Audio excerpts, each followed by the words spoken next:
कुछ दिन केवल दिन नहीं होते, वे आत्मा पर एक अमिट छाप छोड़ जाते हैं।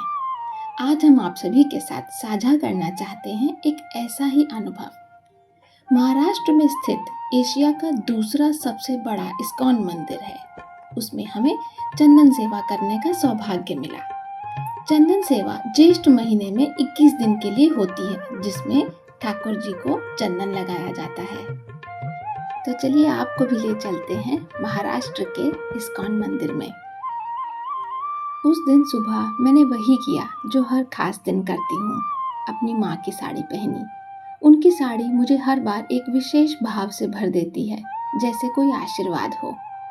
मंदिर पहुँचते ही मैंने हाथ धोए और जैसे ही ऊपर देखा, मानो समय ठहर गया हो। सफेद धूप में नहाया वो मंदिर एकदम दिव्य लग रहा था। ताजमहल जैसा सुंदर, लेकिन उसमें भक्ति की आत्मा बसी थी।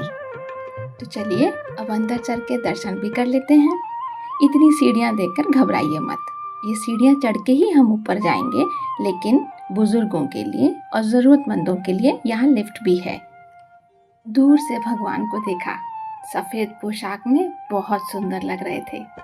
वो आज सफेद वस्त्रों में इसलिए थे क्योंकि वो दिन प्रदोष का था और शुक्रवार भी था। तो चलिए अब दर्शन कर लेते हैं। सफेद पोशाक और उनके श्रृंगार में भगवान इतने सुंदर लगते हैं कि मैं क्या ही बताऊं। आप खुद ही देख लीजिए। मन भाव विभोर ना हो जाए तो कहिए।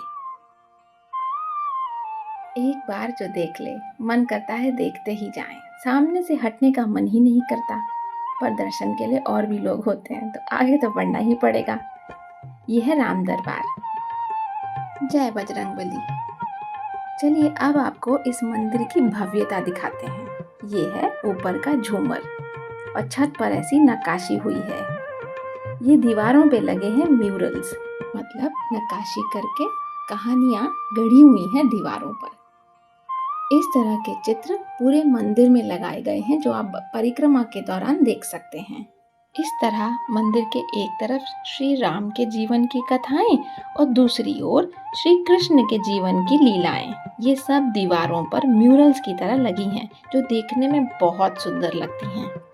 तो चलिए अब वो काम भी कर लेते हैं जिसके लिए आए थे, चंदन सेवा। ये मेरी जगह है जहाँ मुझे चंदन घिसना था। कुछ देर के बाद मेरा सेवा का समय आ गया था। ये पत्थर मुझे जो सौंपा गया था, उस पर मैं धीरे धीरे चंदन घिसने लगी और धीरे धीरे मैं भूल ही गई कि मैं कौन हूँ। बस एक ही बात दिमाग में थी, श्री कृष्ण जी। यकीन मानिए उस वक्त आपके दिमाग में और कुछ नहीं आ सकता सिवाय भगवान श्री कृष्ण के। सेवा पूरी करने के बाद जब मैं बाहर निकली तो मन शांत था, दिल भरा हुआ था और मेरे चेहरे पर एक सुकून था। ज्येष्ठ मास में ऐसी सेवा का सौभाग्य मिलना, मुझे लगता है ये मेरे भाग्य में लिखा था। वो दिन सिर्फ व्यतीत नहीं हुआ, वो मुझे मेरे ईश्वर के और पास ले गया। आपको बता दें, ये नज़ारा मंदिर के बाहर का है, जहाँ से आपको पर्वत और बादल दोनों दिखाई देते हैं। और हमारा ये मंदिर रात में कुछ ऐसा दिखाई देता है। और क्यों ना हो, आखिर ये एशिया का दूसरा सबसे बड़ा मंदिर जो है। इस सुनहरे दिन की यादें लेकर मैं घर को चली, लेकिन ये प्रार्थना करती हूँ कि ईश्वर से जुड़ने वाला ये पल हम सभी को मिले। जय श्री कृष्ण।